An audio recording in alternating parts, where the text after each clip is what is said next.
नमस्कार, मैं राहुल देव, आप सभी का स्वागत है। हम आए हुए हैं महाराष्ट्र का एक मशहूर शहर पुणे। पुणे जो अपने ऐतिहासिक और प्राकृतिक सौंदर्य के लिए पूरे देश में प्रसिद्ध है। यहाँ पे आईटी पार्क और एजुकेशन भी लोगों का आकर्षण का केंद्र बने हुए हैं। लेकिन उसमें से सबसे जो महत्वपूर्ण जगह है वह है आगाखा पैलेस। इसकी खूबसूरती इतनी अच्छी है कि आप देख के आश्चर्यचकित हो जाएंगे। यह पैलेस सिर्फ महल ही नहीं है, यह इतिहास से जुड़ा हुआ हमारे कई स्मृतियां यहाँ पे शेष बची हुई है। तो चलिए हमारे साथ और देखिए। ये है आगाखा पैलेस। भारत के स्वतंत्रता के कई निर्णायक क्षणों के लिए आज भी इस पैलेस को महत्वपूर्ण माना जाता है। महात्मा गांधी, उनकी पत्नी कस्तूरबा गांधी और सरोजिनी नायडू जैसे कई महान व्यक्तियों के संदर्भ में भी इस पैलेस को याद किया जाता है। आज ये पैलेस पुणे के एक प्रमुख पर्यटक स्थल भी है। यदि आप यहाँ पे आते हैं तो इस पैलेस को देखना ना भूलें, क्योंकि इस पैलेस की कई खासियत है। आगाखा पैलेस पुणे के येरवडा इलाके में स्थित एक बहुत ही ऐतिहासिक भवन है। इस महल को सुल्तान मोहम्मद शाह आगा खां तृतीय ने 1892 में बनाया था। इस महल में महात्मा गांधी को उनके अन्य सहयोगियों के साथ 9 अगस्त 1942 से 6 मई 1944 तक नज़रबंद रखा गया था। यहीं से बापू भारत छोड़ो आंदोलन के संचालन की रणनीति बनाते थे। यहाँ कुछ सालों के लिए स्वर कोकिला सरोजिनी नायडू को भी नज़रबंद रखा गया था। आगाखा पैलेस 6.5 हेक्टेयर में फैला हुआ है। इसे बनाने के पीछे का मकसद पुणे के स्थानीय लोगों को आर्थिक सहायता प्रदान करना था। 1892 में पुणे सूखे की मार झेल रहा था। लोग दाने दाने को मोहताज थे।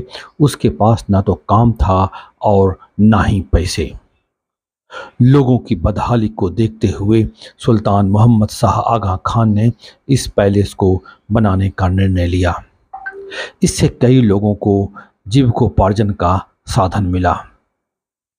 इतिहासकारों का मानना है कि उस दौरान महल के निर्माण की जरूरत नहीं थी, लेकिन लोगों को काम देने के लिए इस महल को बनाया गया। आज़ादी के बाद 1969 में आगा खां चतुर्थ ने इसे भारत सरकार को दान दे दिया। कई लोग मानते हैं कि आगाखा पैलेस बापू के लिए काफी अनलक्की था। इसी महल में उनके सबसे पुराने और करीबी सहायक महादेव भाई देसाई का दिल का दौरा पड़ने से निधन हो गया था। उस दौरान देसाई की उम्र 50 साल की थी। आज भी महल के गार्डन में महादेव देसाई का समाधि स्थल मौजूद है।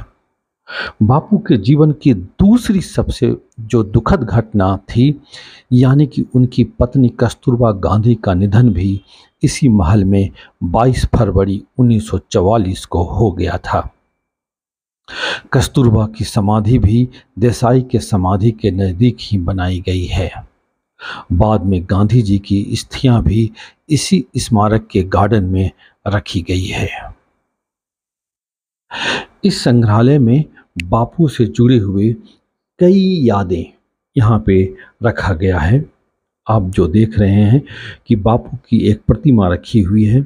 जिस प्रकार से बापू बैठते थे उसी प्रकार की तस्वीर यहाँ बनाई गई है, ताकि पर्यटक यहाँ आए और बापू के जो अनुभव हैं, बापू की जो फ्रीक्वेंसी है, यहाँ पे वह महसूस कर सके।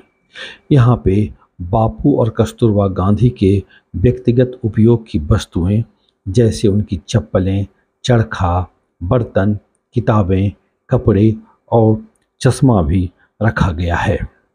हम उम्मीद करते हैं कि यह पैलेस आपको काफ़ी अच्छा लगा होगा।